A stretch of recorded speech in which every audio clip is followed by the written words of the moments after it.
Podcast.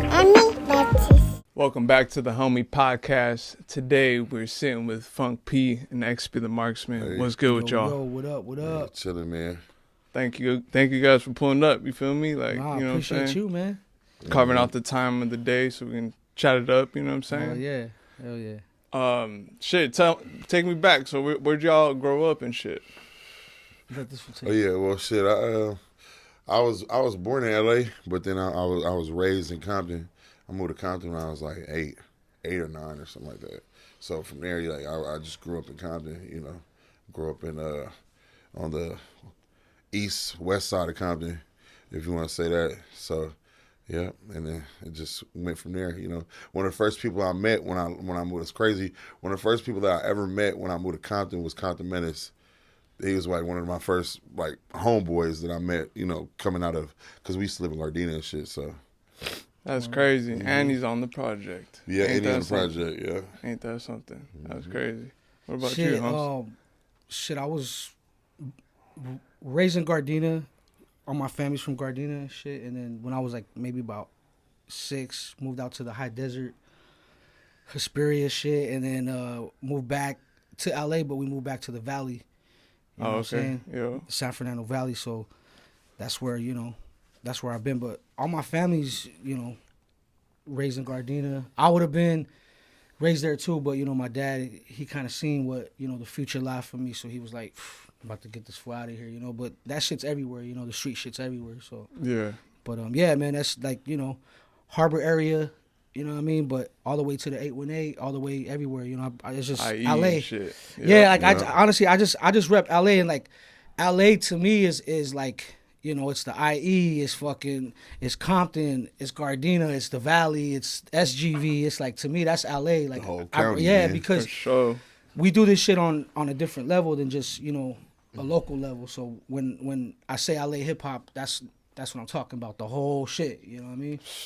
Facts. And it's like deep here, you feel me? Like Hella people like come from all over the world just to make music down here in SoCal. Hell yeah. You feel me? So like that it's says like a whole vibe, man. That says something. People move out here, like artists from the East Coast, you feel me, that like, you know what I'm saying, are like already official doing music on the East Coast, but they see something over here, you feel me? And like that's honestly, just bro, I think that's harder for us as local artists too, because not only do we have to fight to get out of the local shit, but there's also artists come from all around the world to do what we're doing too. So we gotta compete with that as well, So that's probably why the sound is so superior, though. That's why what you guys are doing, you feel me, is so at a high level, because it's like what you're saying. Y'all are competing with everyone.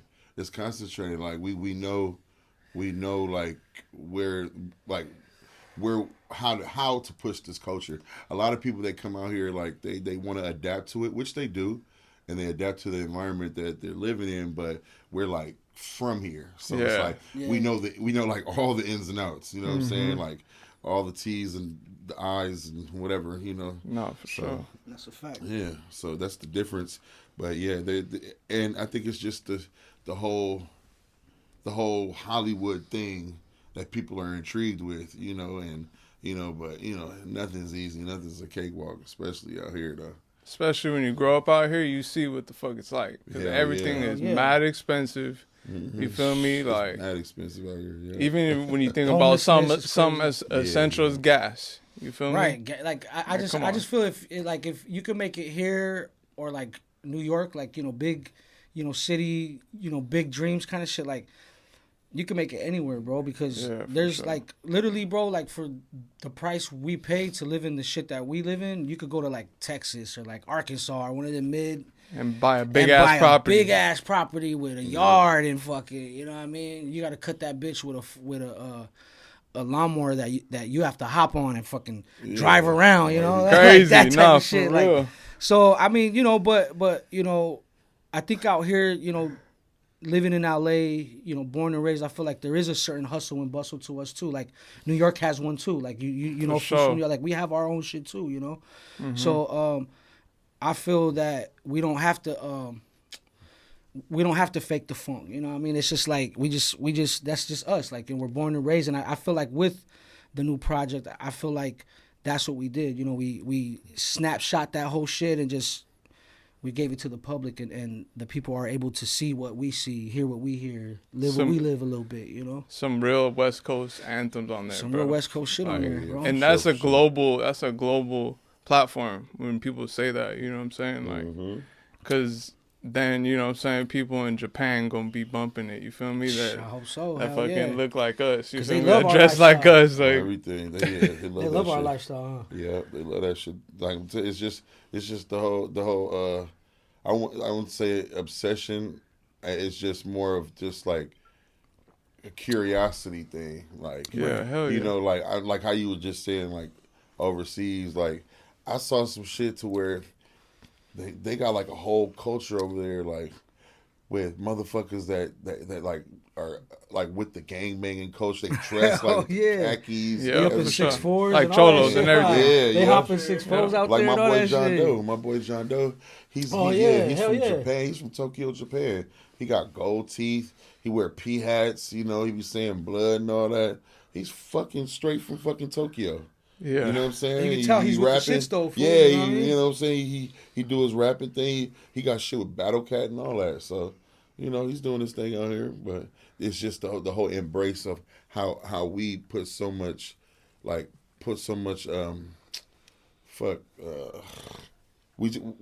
love and culture, homie. It's the culture that encourages people. Hell yeah. No, for sure. It's infectious. You know what I'm saying? It's infectious on everything. Fucking, what were you guys doing like in middle school and shit? What were you guys up to? Were you guys playing sports? Were you guys fucking chilling at the park? What were you guys up to and shit? Shit, I was doing a little bit of both, but for the most part, I was really just worried about sports. I didn't really start fucking with the streets till I got older. I was really mostly like, but I was like all my childhood friends. They like we all from the same hood and stuff.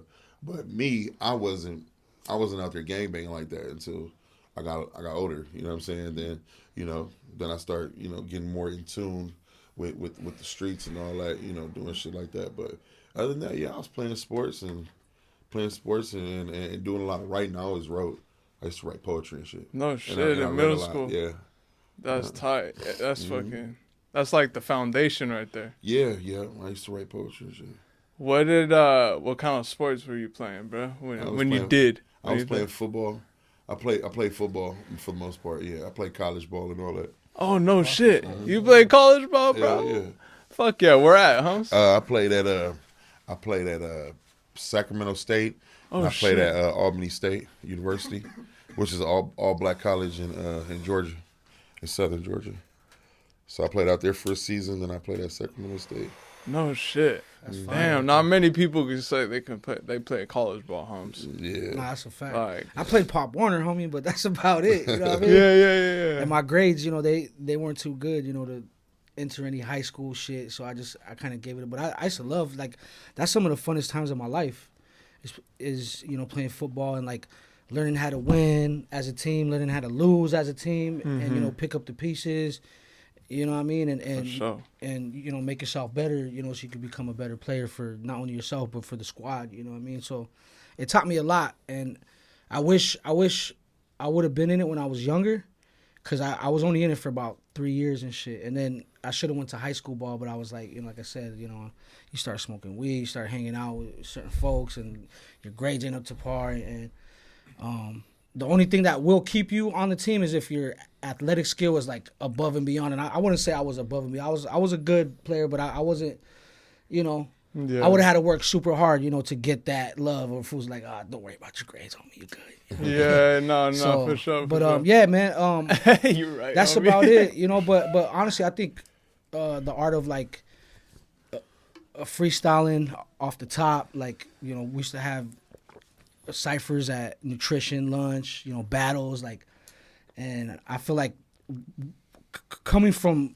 that whole scene of like just off the top, battles, and I feel like coming from the essence of hip hop was like you got to get your skill right. You know what I mean? I think gravitating towards that whole aspect of it, I think is just what you hear now from me and Phonk is like, you know what I mean? Because we could rap, but it's like if you want to elevate with this shit, you want to be able to elevate your skill level. So when you are put in the position, you know, to be with somebody that has a similar pen, and you're like, you know, the whole chemistry of it is just, ethic is there. Like, we working fast, we pumping out, you know, shit like that in like, you know, 35 minutes, you know, 45 minutes. Mm-hmm. So it's like, that shit to me, comes from there. Yeah, and like when you meet a person like Phonk, like, and you know the work you put in, and then you see a fellow artist as good, if not, you know, better than you, you're like, shit, like, I got to get my pen up with this shit. But if you're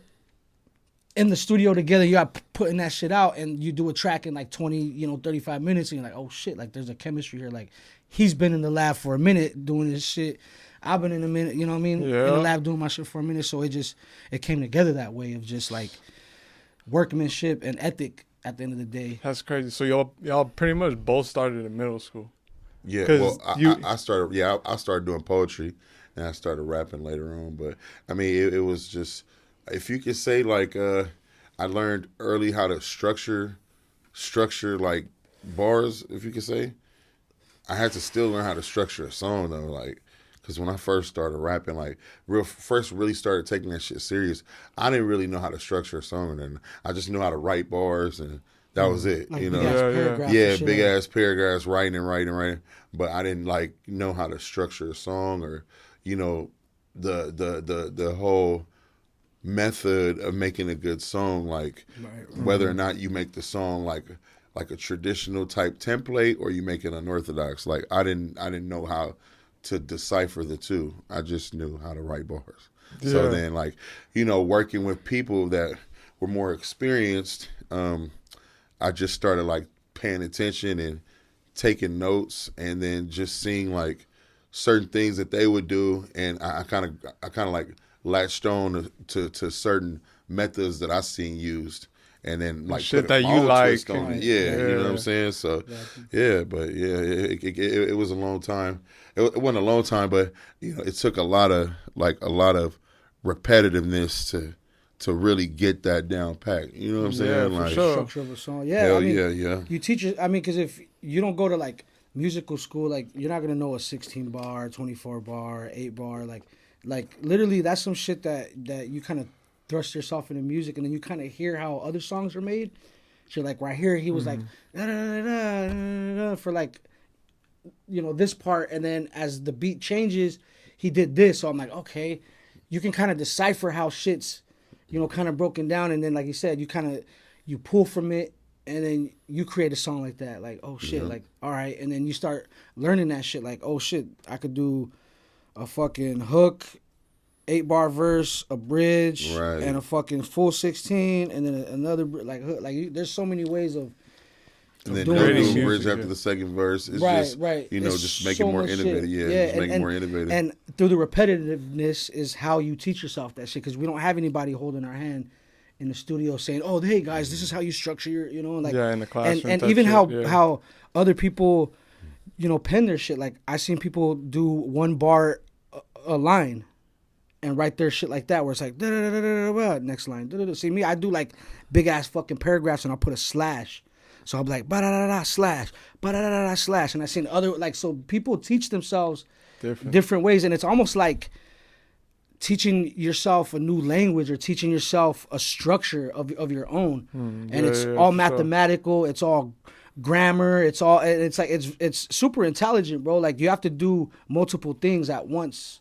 You have to be able to, you know, think it, you know, write it down, make it make sense, have to memorize it, and if you have to perform it, like, you know, there's a lot of things, intricate things that go into just one song that people hear, like, oh, that's a dope song. It's like, bro, you don't know what he felt, how he had to get the beat, what he had to do to get it mixed and mastered. Like, there's a lot of things that go into independent artistry that fools will never know. Straight up. You know what I'm saying? And so we appreciate everybody that's tuning in and, you know, tapping in on it, because it is some real street shit. And I felt that listening to our shit. Like, I was like, you know what, this is some real, like, West Coast shit that's needed right now. Like, you know, and I say West Coast shit because that's what it is. It's like all, you know, concepted here. It's all, thought out here. Everything's originated from here. Y'all It's all grew up fucking here. it's all handmade from the West. So I feel like to be able to drop some shit that could compete with everything that's happening right now, like we did that. You know what I mean? For sure. 1,000%. And one of the best parts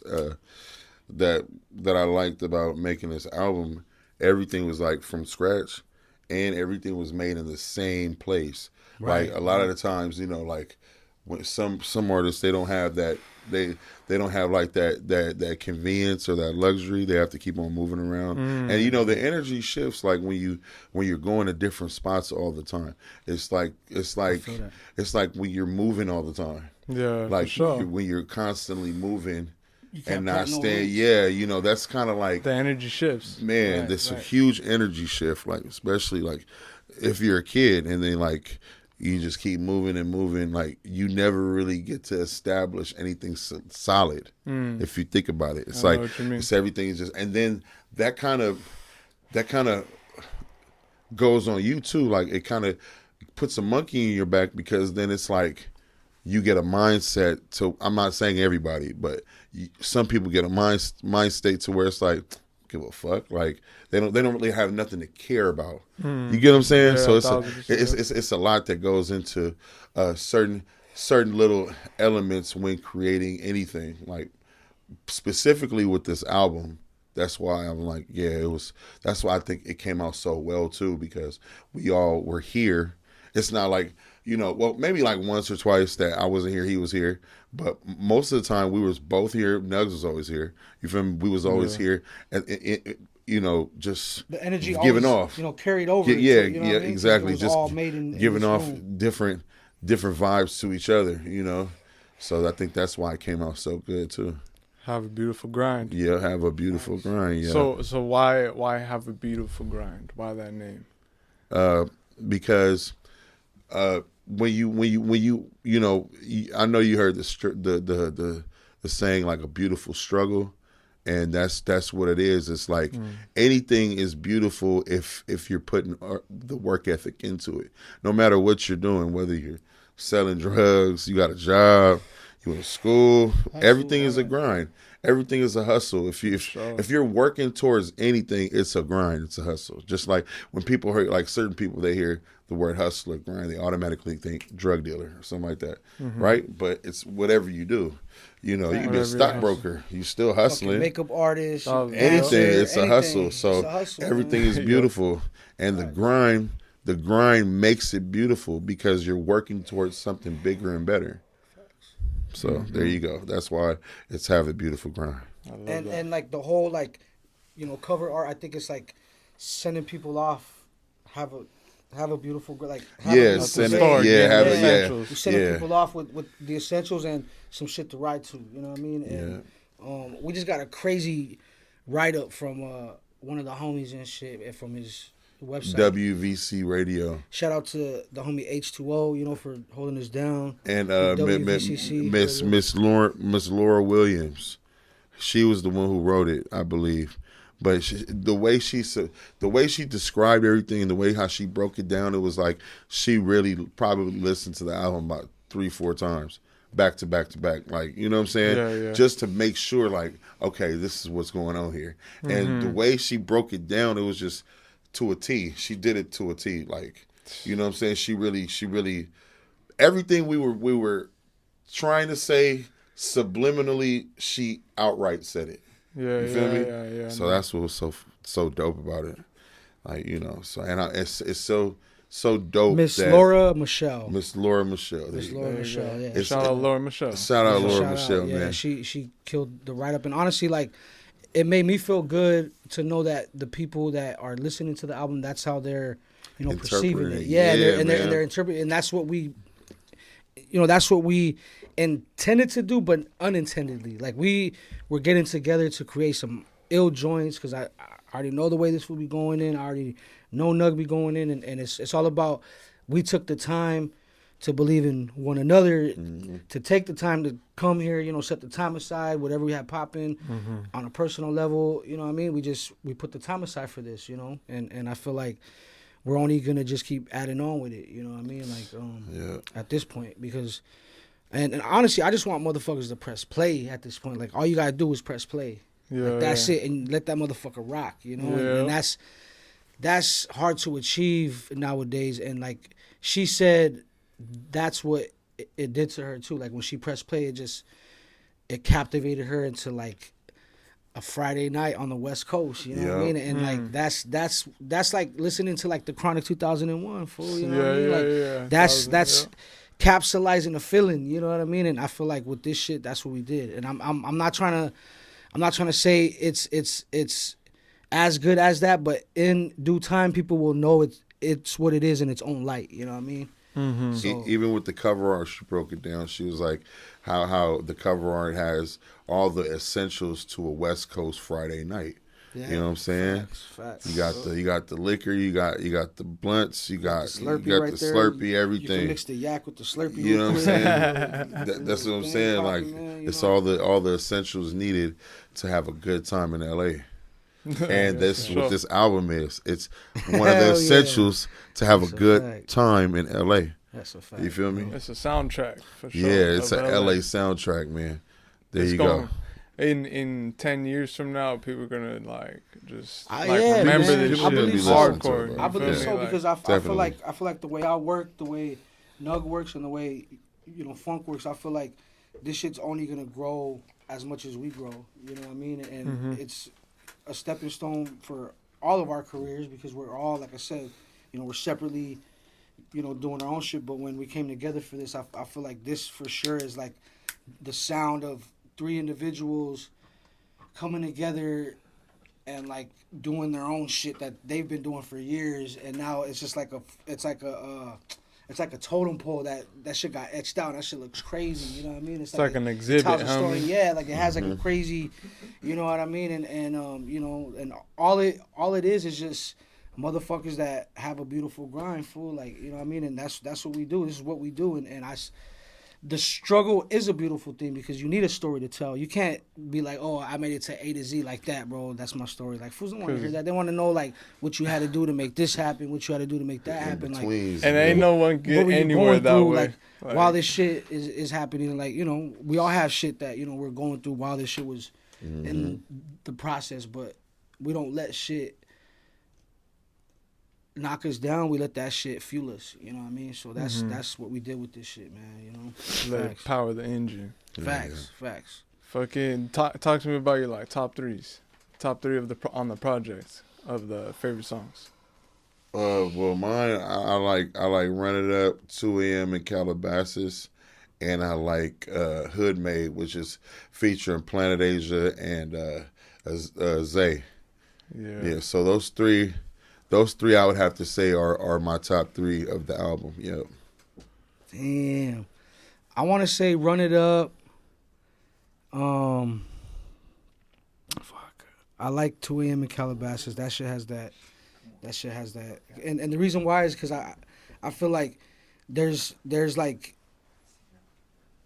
a crazy shit that you get from that track that it just like, this fool just, starts going in, blah, blah, blah, and then like the shit's eerie. Like, fools are just like, you have to just like tilt your head and be like, oh shit, like this fool's killing that shit, and then it just leads into the hook. You know what I mean? So it's gonna be that 2 a.m. Gritty. That shit gritty as hell. Gritty, man. That's what I like about it. And then fuck, man. And then I'm gonna have to go with the fuck, man. Oh shit. Probably Hood Stars, fool. Yeah, I like that one too. That's right. Hell yeah. I like Hood Stars too. Yeah, I like that.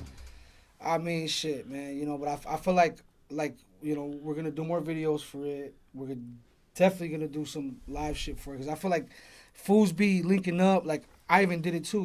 Like linking up with a fellow artist, and you guys do an amazing project, but there's no live shows. And I mean, for that time, I feel like it was around a time during the COVID shit, so obviously, that shit wasn't happening as fast. But now that the shows are popping again, I feel like when shit like this happens, when fools link up and do like that, has to happen too. Like you guys have to do live shows because that's what creates the legs to a legendary fucking project. Like that's what creates the cult followings and shit like that because they're like, yo, like these fools rock the shit out of this shit. I've been wanting to hear that shit live, like or see it live, basically. You know what I mean? So, yeah, man, I feel like this shit's just only gonna grow from here, man. It's time to hit some shows now. Yeah, time to hit some shows. Exactly. All three of y'all. That's Nuglife too on the like and on the ones and twos. Yeah. And see, this is the thing, like that shit would be an ill show because I know I could do some solo shit. This fool could do some solo shit. That fool could do some solo shit, and then when we come together, it's like that'd be crazy. Fucking, it's like. It's like Voltron. It's like the Mighty Morphin Power Rangers. Pterodactyl, Tyrannosaurus. Like, who's coming together with that shit, And I know that would be an ill show that people would love to see, And even if they're not even wanting to see that shit, when they see it, they're gonna be like, yo, that was an ill show because these fools came like this, that, and then they came together and did some crazy shit. Like that would be an ill one, and that's gonna happen soon, bro. Yeah, coming soon. Gotta make that happen now, shit. Yeah. Shit, my top three are 2 a.m., Calabasas for sure, Front and Center. Yeah, that shit is crazy. That shit crazy. And then the one with Compton Manners too. That shit crazy. Run it up. That shit crazy. All them joints. But I mean, the whole project is fucking insane. You know what I'm saying? So, man, we're gonna go to a quick break and we'll be right back.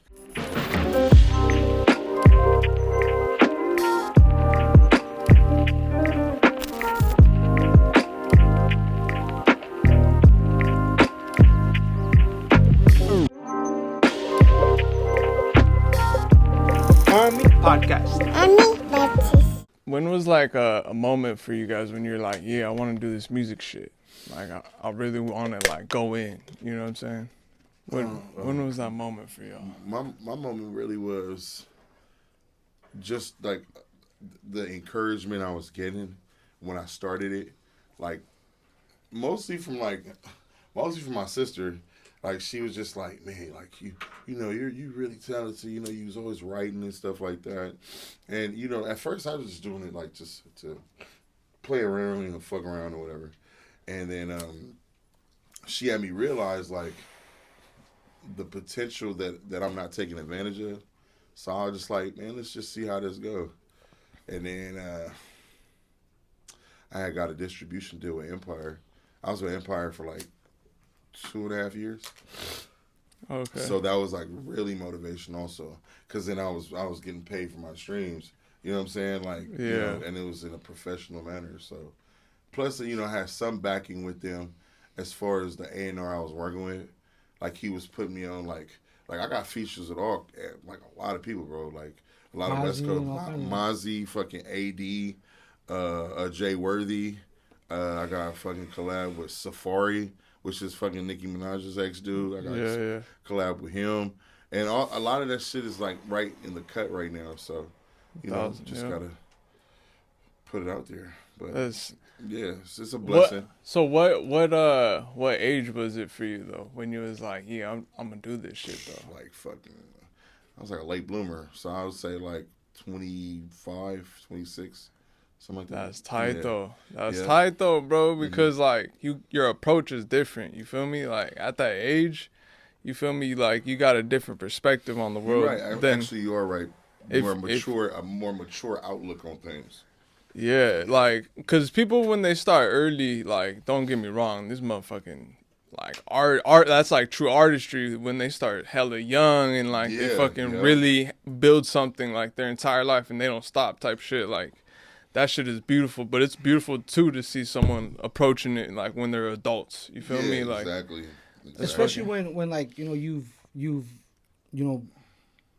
have been dabbling in like poetry like you said, and then like just the transition from that to doing a song and stuff like that. Like teaching yourself that and like working through that to be able to like translate the poetry into the song structure of shit.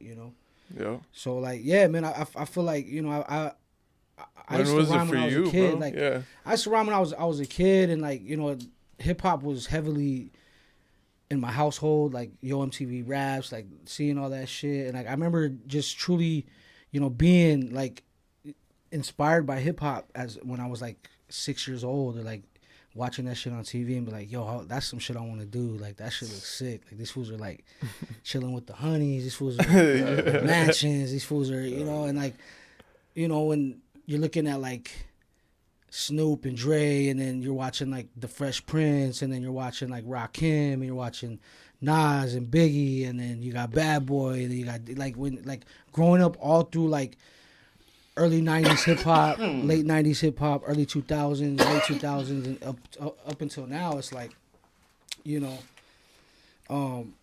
releasing shit out the trunk. Like I've been rapping since like we drop shit out the trunk. You sell it at the local Ralphs for like whatever you have. You have CDRs with no cover. It just has the writing on it, the contact info, like, from that era.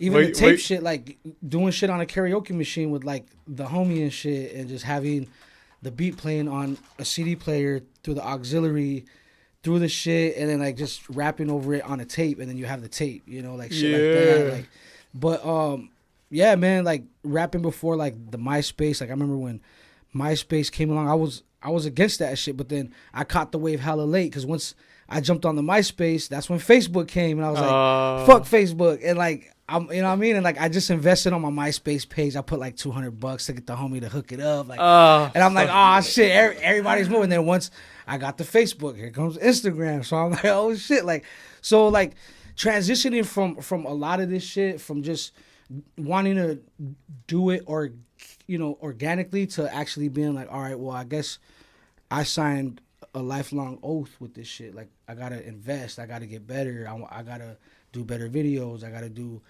bigger shows. My tracks gotta sound iller. I gotta get better beats. Like, yeah, for sure. So like that whole shit, up to now, I feel like coming out of LA, a Chicano artist, like you already have a label on you, like, oh, this fool's gonna be on some fucking what's up, dog? Like, fucking, yeah, for sure. No disrespect, dog, because like I grew up to that shit, bro. I grew up with all Kid Frost, Mr. Shadow, fucking, what I mean? Like I grew up with a lot of that shit, but they kind of expect that. Yeah, shit, but like to put it in like a different kind of context, like Psycho Round, for instance, like. They do that shit on a different level. They do the Chicano rap on and I'm not even gonna call it Chicano rap, because that fool Jack's like one of the leading underground artists out right now. Like he's been killing shit with everybody, fool. That's in the underground that has a sick ass pen, fool. So it's so like having influential older brothers like that. You know what I mean? To fucking show you other ways of fucking doing this shit, it's like, oh, this shit's inspirational, you know what I mean? To know that there's other ways that you could get it. So I feel like, coming from the era where there was that East Coast and West Coast sound, and like, like there was a couple genres, but there wasn't all this other shit. Like, like seeing the transition of hip hop, I think, to where I'm at now, I feel like I'm ready. Like, I think I'm over ready. I don't want to be overcooked, because then motherfuckers gonna be like, oh shit, like I feel like I'm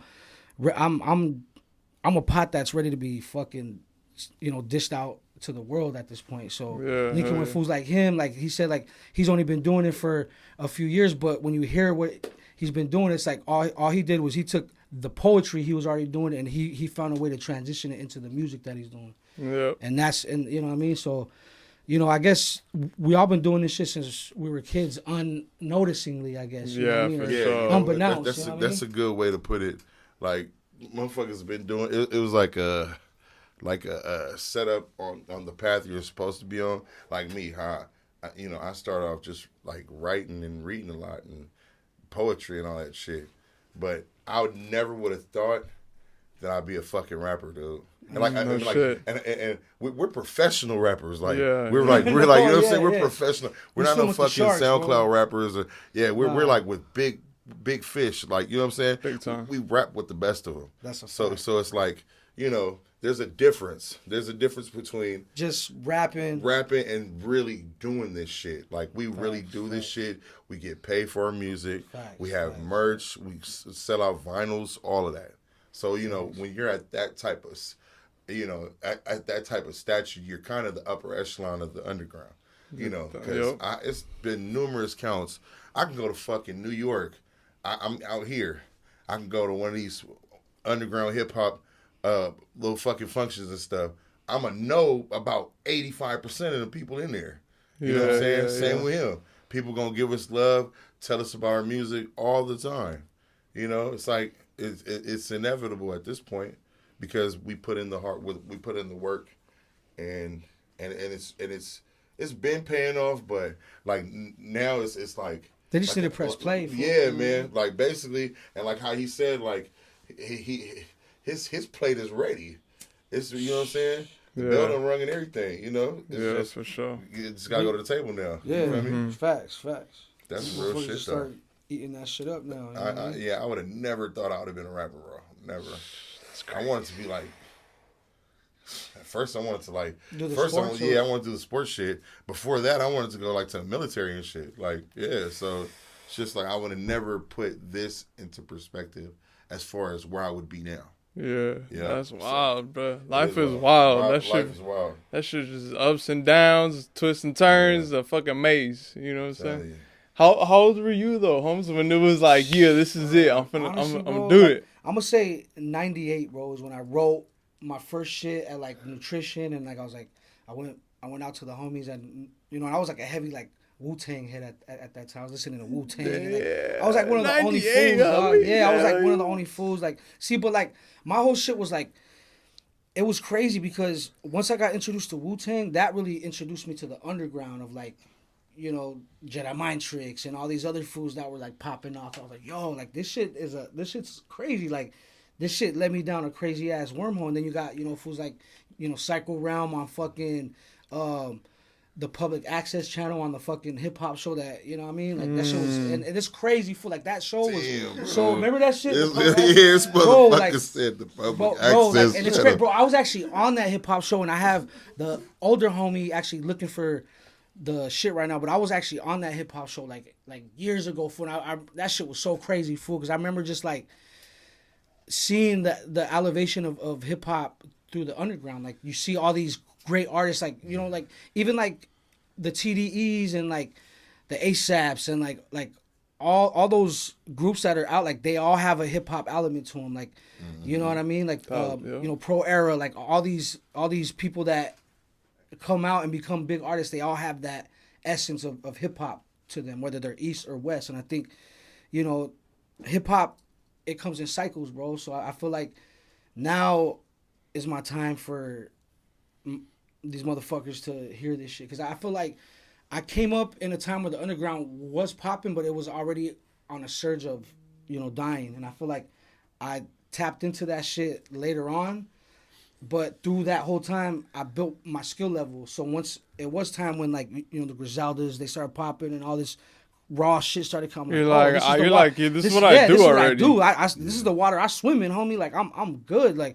so I just kept doing what I was doing, and through that 10-year trial too. Like I seen a lot of homies go to Chicano rap. I seen a lot of fools that couldn't carry the weight and the burden of underground hip hop, and like lyrics are dead, homie. Like what I mean? I get it, but I didn't believe in that shit. I'm like, I'm only gonna get better. The way I seen it, I was like, there's gonna be a time where fools like, yo, this fool's like, it's undeniable. Like, I'm not gonna sit there and be like, oh, all right, well, that's just not popping, so I'm gonna do some easier shit. You know what I mean? Because we do the most elite hip hop that's out right now. Like I said, the water we swim in is with the sharks. We swim with the the Ransoms and the Griseldas and the fucking Rome Streets. Like we're in those waters, dog. You know what I mean? And not a lot of fools could swim in those waters, dog. That's the most elite shit. Like I feel like this is the most elite time hip hop's ever been. Because you got sharks, hungry fools that sat in the dark and just scribed for years, fool. And now it's like, oh, the lights opening up. Like I'm coming out. Like there's hella monsters, fool, that are coming from the depths right now, fool. Like what I mean? And I feel like I'm a part of that. Like I feel like I could swim with these fools. Like I'm a monster too. You know what I mean? So I can swim with these fools. Everybody has a lot to prove because the basics came back almost reinvented, like heavier, like. and it got like to a point where it's now on the independent, and so the underground can then come to the top. Bro, right? I was just about to say that. And it's crazy. It's just that you have more people embracing the underground hip hop culture more than mainstream. Like you got motherfuckers, underground artists selling out shows, selling out venues, bro. Like, This is something special. It is. It was always like for a while. We can all say this. For a while, bro, everybody was just worrying about the name, like the mainstream name. But now, now it's just like, bro, because of social media and the internet, people are becoming more in tune with other artists other than what the radio's pushing out, what the radio's pushing out. The radio DJs are pushing out. Because I know a lot of people now, bro. Like, I know a lot of people, and I'm not even talking about people like my age. I'm talking about people younger too. They don't even listen to the radio. They listening to underground type music. You know what I'm saying? So it's just like that speaks volumes for people like me and Nugs. You know what I'm saying? Like 100%. It's like you don't have to be on the radio to be successful. Right. You can be independent. How we doing this now? And just be popping on that tier. You feel me? It may take. Go ahead, bro. It may take a little longer or a lot longer, but it's more organic. It's not add water and mix. It's like we fucking went to the farm, we chopped the wheat down, we let that shit dry, we fucking took it back, we grinded that shit down, we started adding, you know what I mean? We did years. it. And I feel like, bro, like he said it perfectly, bro. It's like the water we're in right now is like, fools can't. There's not a lot of people that can survive in that shit. They'll drown in it. You know what I'm saying? They'll drown Eat in you it. alive, man. I'm telling you, especially like, okay, we work fast, right? So it's like you might be somebody that's like highly confident or whatever. That I can do this, I can do whatever. You go into one of them sessions and it's like this, bro. It's not like no mainstream shit, bro.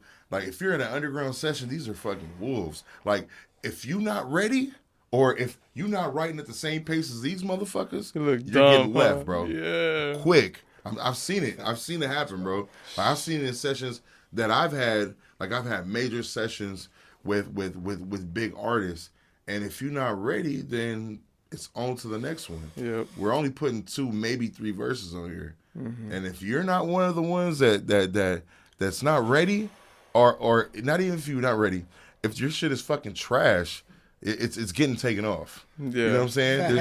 There's no hard feelings. Yeah, no hard feelings. Yeah. You know what I'm saying? You guys want to be doing the best shit possible. Man, I'm telling you, bro, I done been in sessions with all kind. I done been in sessions with Benny the Butcher, Conway, West Side Gun. I've been in studios with these dudes. Rome Streets.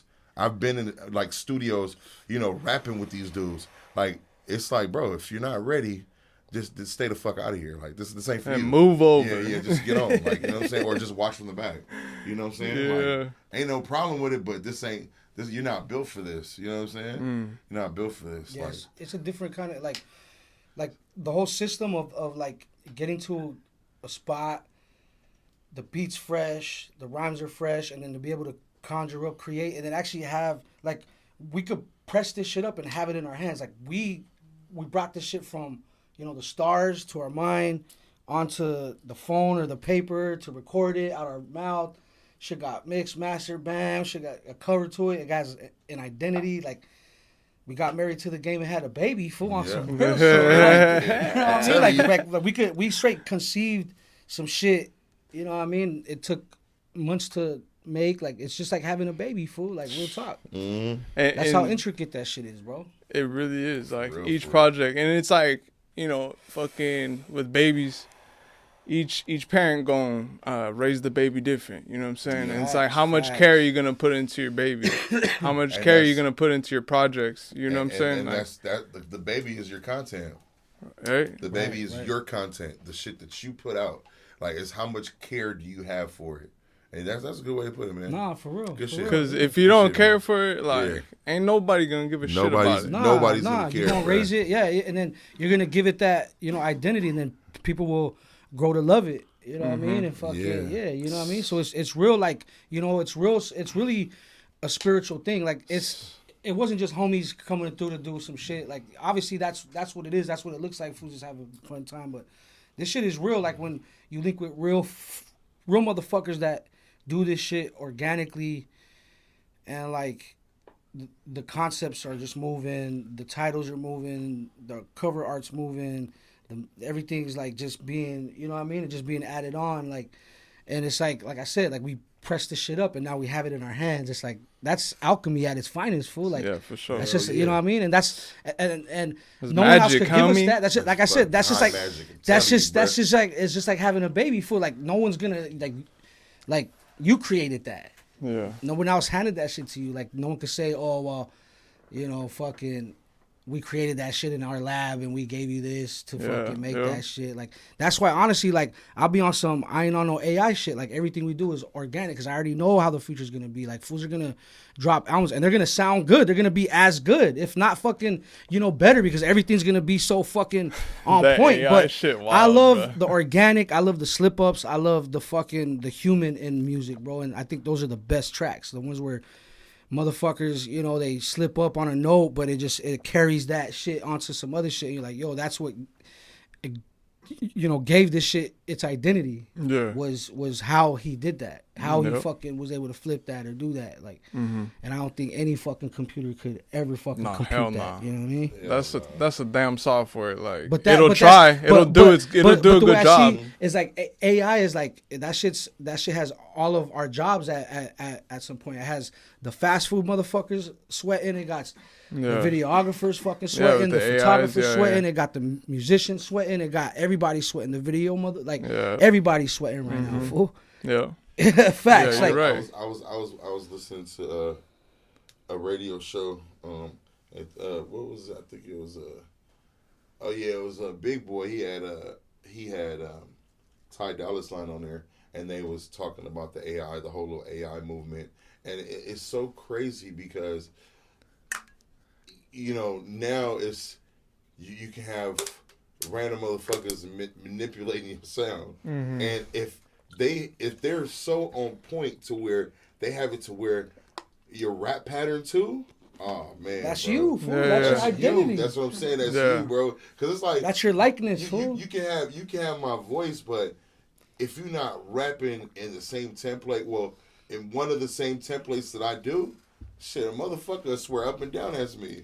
But that's the thing. And I'm the one who it sound like, and I'm telling you that's not me. Yeah, but that's like, wild. Nah, man, it's gotta be you. You feel me? You don't want to be there like in the future saying like, oh man, that wasn't me that said, you know, F this fool. And then they have a video image of you doing some shit and it looks just like you and they got your voice and like, oh bro. This track. Yeah, you feel me? You know what I mean? You show up to the studio, all that shit. You know what I mean? They show you on the mic like this, like, wow, talking all that shit. That's not you the whole time. It's not you the whole time. See, but that's the thing of it though, man, is that, you know, there's gonna be motherfuckers that are on the cookie cutter, they are on that add water and mix shit, but like organic is always where that shit is gonna be at. But the shit is, you know, we already heard, you know, Biggie verses that sound crazy. Like I heard some crazy AI, you know, Michael Jackson over some like fucking, you know, Master P shit. Like I've been seeing and hearing some wild shit. I'm like, yo,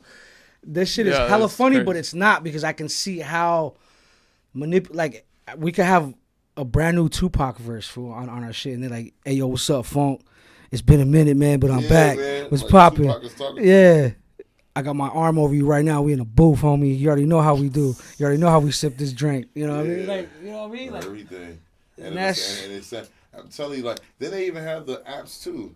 I was seeing the apps to where like it makes you sound like other artists. Like, it's crazy. It's just so crazy to me. All the different I haven't seen ways like bro. Like I haven't seen some shit where some fool was doing a beatbox like that, and like it actually made the what he was doing as a snare, a kick. So he was making the beat with just like that, and then that's fucking it laid it out like, here's the snare, here's what you, bro. I was like, now the producer's fucking being fucked with, like the artistry, like everything, fool. Like trust me, man.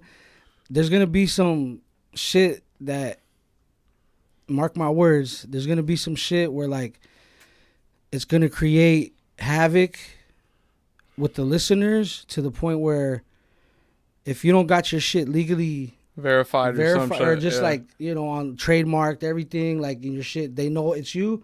Fools can easily just be you, fool. No, that makes sense. Yeah, Fools can easily be you. And like, it's gonna have to go through another verification. They could listen to your verse, how you spit it, put a different, you know, voice on there with different words, and now it's a XP pattern with a different voice and a different identity. Easy, fool. Yeah. And that's your soul. Like, you created that fucking pattern. That's your soul. Like, that's you. That's your art. Like, you know, and like that's crazy to me. That's super people crazy. even do it with video nowadays. Like, they be just throwing it like as an effect. You know what I'm saying? Like, they just be using, they'll like take a video and then put it on this AI filter, and then they're like, boom. You know what I'm saying? And like, it's cool, you know what I'm saying? Like, in one hand, like what you're saying, but then it's kind of like, all right, like, we just using a computer over here to like do some shit. Like, what are we actually doing? You know what I'm saying? It kind of takes away from the creativity too, though. That's just too easy. It's just easy, it's like an easy too thing. easy. It's an easy thing to go to. That's like you just like putting some shit together, then throwing it in a machine, and then let the machine just do all the work. Yeah. Like, where does the all the innovation is gone, the creativity is almost gone. The only creativity left is what you put into it. The rest is just it's fucking computer generated. Yeah, you get what I'm saying? So that's wild. You know, and not like that, but there's no soul behind it. Mm-hmm. You get what I'm saying? Mm-hmm. Something being generated through a machine. There's no soul. There's no software. There's no human presence, and that's something big for human beings, because like, you know, like, not communicating with others is like, that can be very deadly to you, because first of all, you're not giving off no vibes to anybody. Mm-hmm. You're just being like super antisocial, and that'll either drive you crazy or just like you'll just completely shut down just from not getting that same human interaction from other people. Yeah. Mm-hmm. Yeah. It's crazy how the human body works, but that's real shit. Like, you know, making music like that, it'll kind of make somebody brain dead if you really having people listen to. Just think here. Let's think here. Right. Just think, like, the waves. You're listening to machine generated music. Yeah, right? the audio waves can't be good. Audio waves, bruh, and that shit will mess your brain up. Fuck yeah, damn, bro. You never really thought about that. I ain't gonna lie. When you said that, my brain like itched a little bit. So just imagine 20 years from now, there's like a new cancer that happens because you listen to AI generated music, the fucking radio waves that it emits. Right there in your ear. Cancer from listening to certain music, bro. It's fucking wild. It is wild. Nah, that's some real shit. Because if you look at the data, when you put two plants, you curse at one and you tell good shit to another, what happens? That's just scientifically proven. That's the fucking Rice experiment. For anybody out there that wants to know, look it up. That's some real shit, man. The dude, look, this motherfucker did 3 different ones. Yeah. He talked shit to the first plant. The second one told him how appreciative he was, just nothing but good ones, and the third one ignored. Within some time, the one that he was talking shit to got fucking died. The second one that he was nice to grew. The third one he ignored rotted out. Boom. Our words, man. Our words are wild. Man, frequencies, dog. Bruh, frequencies, words words and just energy, man. Like you give something attention, it flourishes. Yeah. That's a point proven in life with anything. Like, you give your kid life, milk, food, all the way to that. Hey, that is crazy how you said though. Like, just imagine like some time down, like motherfuckers catching cancer just by listening to AI music. We calling it now, right here, fool. Man, yeah, on this podcast right now. On the Hawmie Stay podcast. away from it. God damn it. Yeah. Stay away from that AI Stay shit. away from that AI shit, homie. man. You know what I'm That saying? shit is Keep it all way human. deeper than a physical sense. You know Keeping what I it mean? human over All here. organic over All here. organic, you know baby. what I'm saying? Shit. Man, don't forget to like the video. You know what I'm saying? Subscribe. We're going to go to a quick break, and then we're going to close it out. You know what I'm saying? But So, we'll be right back.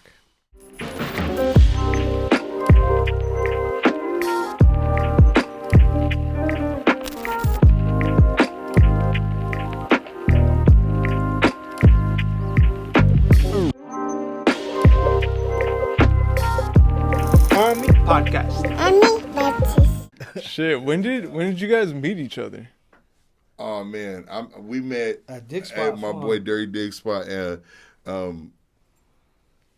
my boy Dirty Dick Spot, my boy 1,000 Words. Yeah. Shout out my nigga 1,000 Words, and my nigga Vegas The boy Films. Veggie. Yup. Yeah, so he was like, hey Phonk, man, I got my boy, man. He was like, I want you to do some music with him. This was the first time I met Conejo too.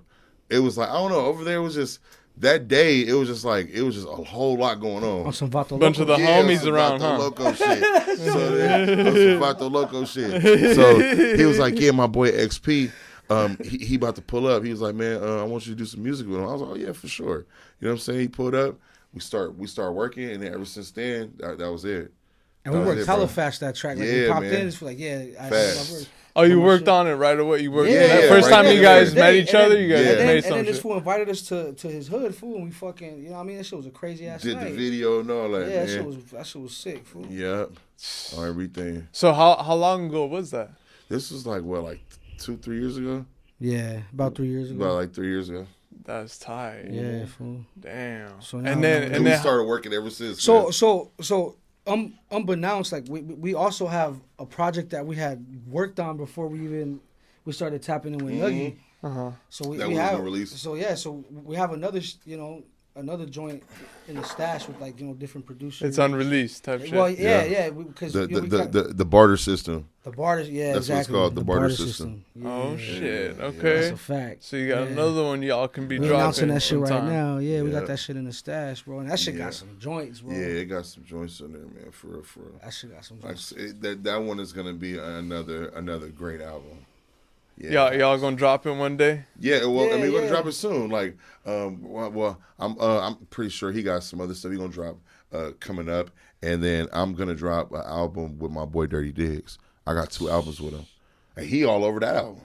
That's what I'm saying. tight. Like That's the tight. Dirty Diggs album, he on like about 3 or 4 tracks. Oh shit. So, Yeah, man. Hell yeah. Fam, that's his in-house producer. Yeah, Yeah, that's, yeah. that's Shout the chain. out- Shout out to That's Chain the Gang. You know what I'm saying? Shout out my boys up. Chain, man. Gold Facts. Shout out chain. Chain Gang. God damn. How did you guys meet Nug? So when did Yeah, It was- separate. separate? What- Yeah, me and Nugs, like we had a show together, and then he was just like, yeah, I'm familiar with you and stuff. He was like, man, let's look, like I've seen his name floating, but I never met him or nothing like that. Yeah. But the way he was just like so upfront and was just like, like let's get some work in, just Yeah, like yeah, yeah. let's do it. I was like, man, I'm gonna fuck with this dude. Yeah. Like a lot of people they be like trying to beat around the bush, or they play with your time. Yeah.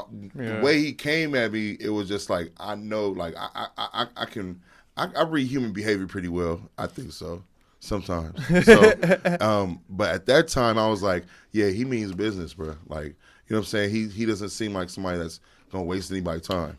So I was like, yeah, we're gonna work. So what I said at the beginning, and he made sure to get my number on the way out. Yep, or everything, yep. And That's that's how it tight. happened, bro. At the show, At you the were like, show, "What's yeah. up, homie? That I was see you." last 420, and then the previous That show the was. previous 420, I met X at a weed sesh show. Oh, word. Rockham. Nah, Right, both on right. 420, fool. Kinda, I think it was like near 420. See, but I was about to I say, was I was about to say that's Crazy. some crazy shit. but I was right already Both days like that. I was already in tune with Nuglife because Ublog, like, shout out to Ublog. They really be, tapped in with him. So I was over there one time. I was like, yeah, man, you see the homie Nuglife? I was like, and at first I was like, Nuglife. And then I remember, seeing the billboard too. And he was like, yeah, he has billboards. I was like, oh shit. Like, yeah, tight. that's a little homie, man. That fool's, he he's getting it popping right now. Like I was like, all right, let me see. And then that's when we met at the Sesh. We performed, and then we did a bigger show with Flea Lord. And you know what I mean? He was at the Lord Mob show. Yeah. That's what at the Lord Mob show. We all performed at that same show. Yeah, so you know what I mean? Crazy. So like I sent him up there with Val. Unknowingly, yeah. So you know what I mean? And then we did that single which you shot the video to. Yeah. You know what I mean? So we started working there, and then whenever this fool would hit me up, like, yo man, what's up? You know, come through. I'm pulling up. So then unbeknownst, that shit just the work that we started doing, like, yo, I'm gonna have, you know, this fool Phonk pull up, and I don't know if he meant to do it that way. Maybe he did. I don't know, but he did it well. You know what I mean? He was just like, yo, come through, and then I'm hella cool with this fool, so it was easy. That shit was like a layup, fool. It was easy call. That's real organic. You feel me? Sure, for the first single, I didn't know we were gonna take it that far. Yeah. See, so you know what I mean? It did happen. Cause real shit though. I remember now. Me and him was supposed to make an album, and then when P came, I see him come. I was like, man, shit, fuck it. I'm cool with this nigga right here for sure. So I was like, man, fuck it, let's just do an album, another one. Yeah. See, look again. We already had an album in the cut. Yeah, exactly. that chemistry. The barter system was there already. It was already created. Yeah. You know what I'm saying? Then when he was here, I was like, man, it's just like nigga, we should just do this. Fuck it. You know what I'm saying? Yeah. Let's make this album, man. That's how it happened. Everything, and then Nug knows how That's to, crazy. how to drop albums too. So like thinking with him and like what he does, what I do, like we had a game plan with shit. Oh, we're gonna do this, blah blah blah blah, and like we just executed, and we still gotta execute. I feel like I said, we gotta do some live shows, a couple more videos, and you know just keep adding to it. But I wanna add it while you know the flame is hot, because I feel like this shit's only a week old, and the thing about what type of era of hip hop we're in, like. I remember listening to an album for a year and a half, 2-3 years. Yeah, man. For real, and like artists would straight chill, fool, with their legs up, like, yeah, I'm just gonna wait till these. That's when it was fucking releasing super shit fans. like every other year, I'm some type shit. like, you know, like look at the Chronic 2000, and then like, or how many years was it? Like 20 years later or 10 years later, some shit. It was like 10 years. 10 years later, and then he drops again. 10 years later, bro. You know what I mean? So it's like, that kind of shit right there for is like that's not happening no more. So I feel like albums like we create now, they have to have 3 or 4 videos. They have to have that extra money up on it to add to the fuel, because I feel like the game we're in now, that shit doesn't run like that no more. So you have to you really have to create that fucking stigma behind it. You know? And then like I said, like 10 years from now, that album will be a classic, fool. You know what I mean? Yeah, like, definitely. Because to me, I feel like that shit's an instant classic. Like, you know what I mean? So that's, but you know, I'm hella biased with all my shit, so that's just how it is. You know what I mean? But that project is definitely a classic. It's just now people are gonna take its time to get to it. You feel me? Because like you said, like all these fucking online nowadays, all these other projects are dropping all the time, like every fucking week, every day. You feel me? Like this shit's crazy. People used to drop on like Fridays, right? Yeah. There was a rhythmatic. There was like a day people would drop music. Like motherfuckers just drop every day. Like, no, it was either Friday or like Tuesday. Yeah, it was like a Tuesday or Friday or something. Or some shit. And then like that was like the perfect day to drop an album. And but that's like label based shit though. Yeah, that's label based shit, yeah.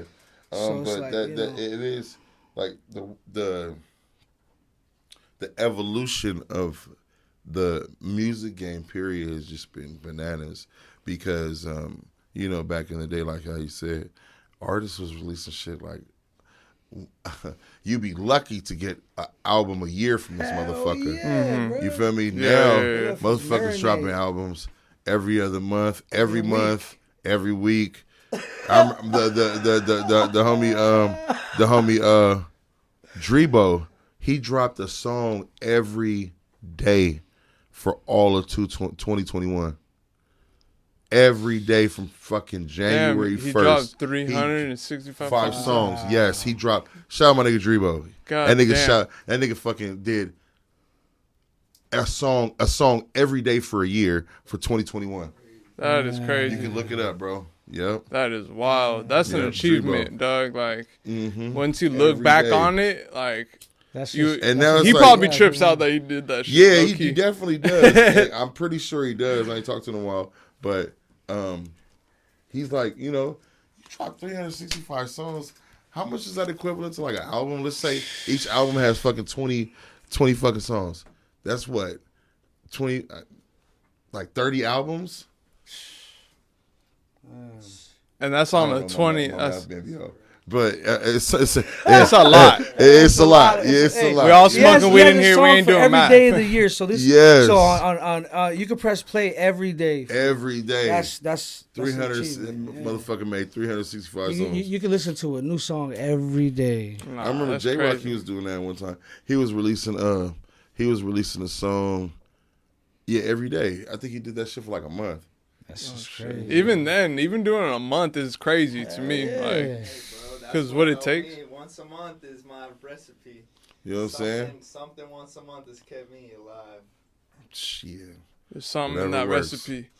Talk to me about your you guys' like origins with the names. With like, Oh yeah. where you get Phonk. You know what I'm saying? Like, Phonk is a Phonk is derived from Paru. Paru is where I'm from. I'm from a Paru hood, so we're Bloods, but we're like it's like a branch, like how the military got a branch. We like, it's Bloods and then it's Parus. You know what I'm saying? Okay. So it's all in the same. At the end of the day, we all Damus, but Parus we say like, what's happening, P Phonk? You know what I'm saying? Like, what's happening, Phonk? So my name is Phonk P. That's like my hood name. Yeah. And that's where it's derived from. My first name is with a P. So it's like, Phonk is like another word to say brother. Or like, like Damu is brother. Blood, brother. So it's all brother. So it's like Brother Phonk. Oh, okay. You know what I'm saying? Or no, Brother P. That's what I meant. Brother P. You know what I'm saying? It's the same thing. That makes sense. Yeah. That's tight. Who do you came up with it or what? You was like, yeah, that's gonna be my name. You feel me? Or was your homie like, nah? Yeah, well, they used to always call me Funky Phil. There you go. So which that's tight. Yeah, homie. Funky Phil. That was because it's all Paru shit, and I just was like Phonk P. Yeah, no, that makes sense. And it just stuck. Yeah, the Funky Phil shit is I got Funkster. that name. Yeah, I love that shit. Yeah, you know what I'm saying? On. Yeah. God damn. Yeah, but that's where it derived from now. That's tight. What about you, Holmes? Shit, well, I used to be Express, like way back in the day for you know what I mean? That's what they do, Express. There you go. Yeah, that's Express. a gem right there, bro. I didn't even know that. Back in the day, right? Express. That's crazy. So one of my homies, rest in peace, my homie Andre and shit, he used to call me XP. And once he passed away, I was like, you know what? In that fool's, remembrance and in his name, I'm just gonna be XP. So I just put XP, and then the Marxman just came later on. You know what I mean? Like that shit just got added to it because everything I was, penning was just like on some shit. So I was like, I'm gonna be the Marxman, and the Marxman's on point. Like everything he shoots is accurate. You know what I mean? Yeah. So I was like, fuck it. If I'm gonna live behind that name, then I gotta do what I gotta do. And then it just so happened that. The modern warfare shit was happening, and you see the XP down there. If it was asking, does it mean anything? Like, nah, but experience, the Marksman, like you could do whatever you want with it. You know what I mean? You know what I mean? You could do. You know what I mean? So there's different ways. I remember that shit, Call of Duty with the XP. Yeah, with that. Yeah, I mean that shit. Marksman, that's dope, bro. So it's like, you know what I mean? So like, but that's where the XP really comes from, and then like I said, the Marksman just got added on after that. You know what I mean? So now that's just what it is, man. Hell yeah. Shooting accurate, you know what I mean? Yeah, respect the shooter, man. Yeah, God facts. damn it. Appreciate that. Hell yeah. Fucking give me guys' top 3 producers. Shit. Let's see here. I like Madlib. Alchemist is good. And let's see here. Seasoned producers. Okay. Yeah. So Madlib, Alchemist, and what's another one I would want to work? Oh, you know what?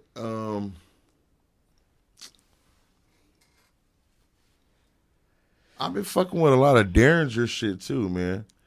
I can name a lot of seasoned producers that I would really want to work with. Besides this dude, you know what I'm saying? Motherfuckers that's like I would want to work with. You know what I'm saying? Other than him, Harry Fraud.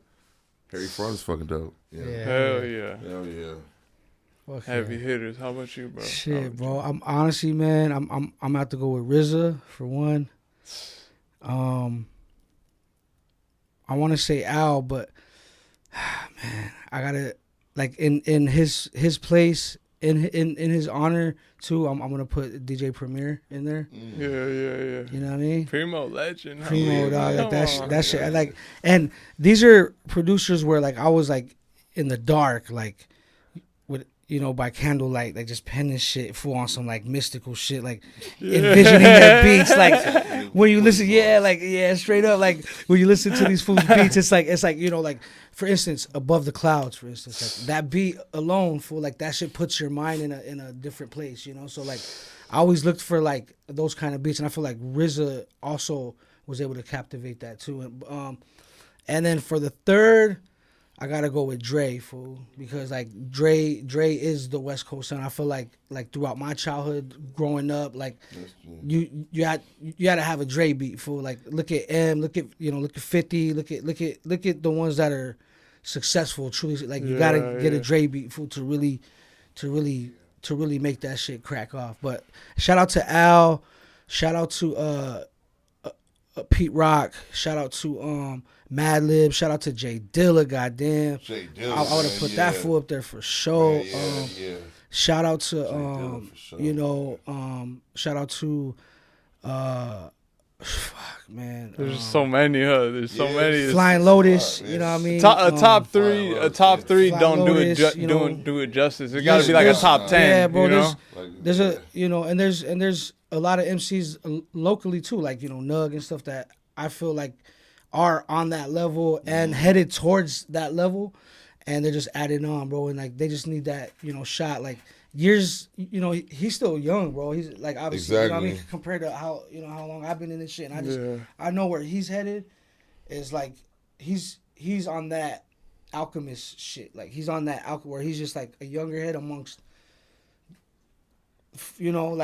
amongst hella seasoned artists, and he's like cooking up, dog. He's like, you know what I mean? He has a pot, and he's just like cooking up. He's grabbing this food, doing this, you know what I mean? And like I feel like later on, 20 years from now, 30 years from now, fools are gonna look back like, damn, like this fool, I need a Nuglife beat. Like I need that sound. Nug. Like I need that shit. Like all my shit. Bro, you know what I mean? Like a subgenre. Yeah, man. Yeah, bro. Like so. Yeah, man.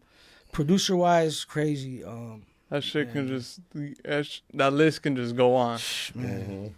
Like as I asked that question, I'm like, but damn, there's just so many. You feel me? Man. There's so many. Yeah, there's a lot of them, dude.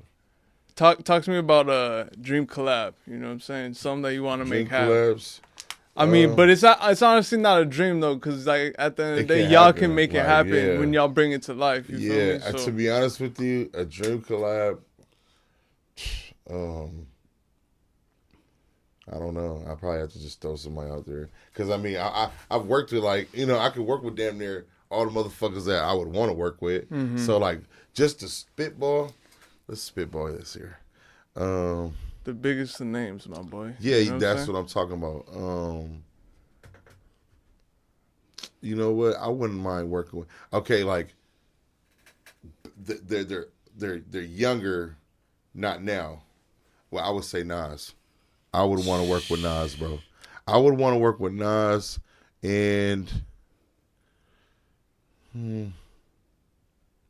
I was more like a Biggie type nigga. I wasn't, I mean, I love Tupac and all that, but I was more lenient towards Biggie. So, yeah, if he was alive, I'd want to work with him too. Younger Biggie, or Big L. Big L, too. Yeah, bro. Or that Big L AI verse. Man, that Lifestyles of the Poor and Dangerous. You can work with that fool still, dog. Yeah, AI. You feel me? Yep. You work with anybody. AI going, man. You know what I'm saying? I want to work with Michael Jackson and Elvis on the track. Yeah, Michael Jackson and Elvis. That'd be crazy. Throw Bobby Brown on there. That'd be crazy. And we got something special. That's crazy. I want to do a track with Aaliyah, fool.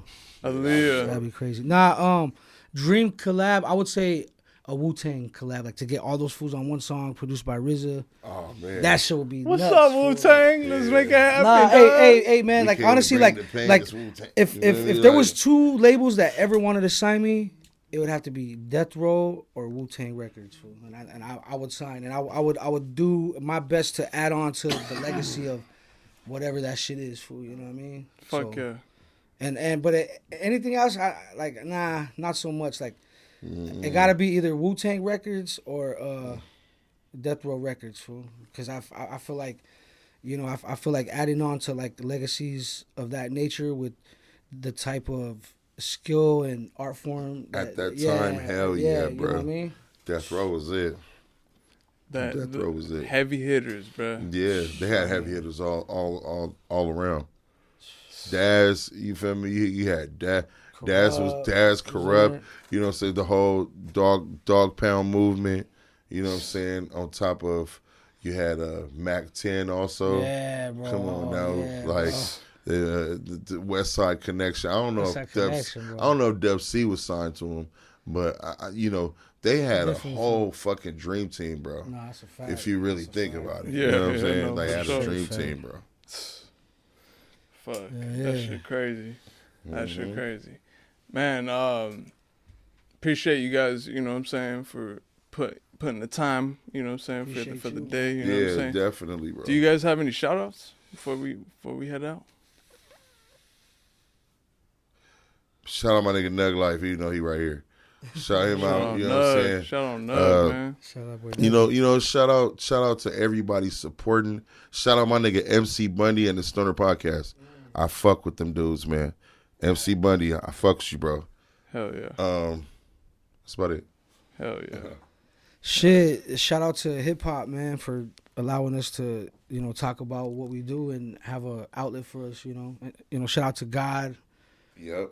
you know what I mean, as well, you know what I mean. But I see hip hop as our savior and like as our God. So you know what I mean. That's just the way I see it. You know, I won't put the lifestyle or like the context, but what it's able to do for us. It opens doors. It's a place for us, you know, to call a safe haven. That shit leads us to, you know, from the darkness, you know, to the light, you know, to do for our families and, you know, do for us. So I feel like there is a little bit of like a savior in that, you know what I mean, in hip hop. You know, you can't see it. You can feel it. It's faith. You know what I mean? So it's like, it's almost that. So like when you come from the hood and you know, you can't really see, you know, no disrespect to, you know, my white people, but like, you know, they weren't, you know, nice to us. Like, you know, so when you see white Jesus or whatever, like why does it have to be that? Like it could be whatever the fuck I want. As long as I'm doing good, I'm not hurting you, you ain't hurting me, whatever. We could get into some crazy shit. Nah, But 100%. yeah, man, shout out to Brown God. Jesus, all shout out that. to Brown Jesus, Jesus. Black Jesus, Brown Allah, Buddha, motherfucking, you know, the Bible, the Quran, whatever makes you a good person, man. Shout out to it. But yeah, man, shout out to my family, my son, everybody tuning in. Shout out to you for holding us down on the Appreciate Hawmie podcast. Hell And, yeah. go check out that Have a Beautiful Grind. You know Right what now, I mean? go stream that out shit, now goddamn everywhere. Produced Yeah. by Nug Live. Yeah. Shout out Nug, man. Shout out Nug. Straight up, fool. That's my Yeah. little mijo right there, dog. Like honestly, like he inspires me, dog, because he's, you know, he's young. He's like, he has that, you know, like I said, man, I'm about to be 40 years old pretty soon. I feel like I'm an old dog, but I got new tricks, you know what I mean? And when I bring the new tricks out is when I link with younger energy, you know, like Nug, and he's just like constantly, you know, pushing the culture, and he's constantly like, yo, hey, big mijo, come through, da-da-da. Like, I'll come through, lock it in, get some shit cracking. So, yeah, man, shout out to Nug for doing this shit, man. Round of applause for that mijo. Yeah. Shout out Nug, goddammit. Let's go, man. That's that boy. And that boy Quasi. Yeah, man. Hey, don't forget to like the video, subscribe as well. We'll see y'all on the next one. Peace out, y'all. Peace.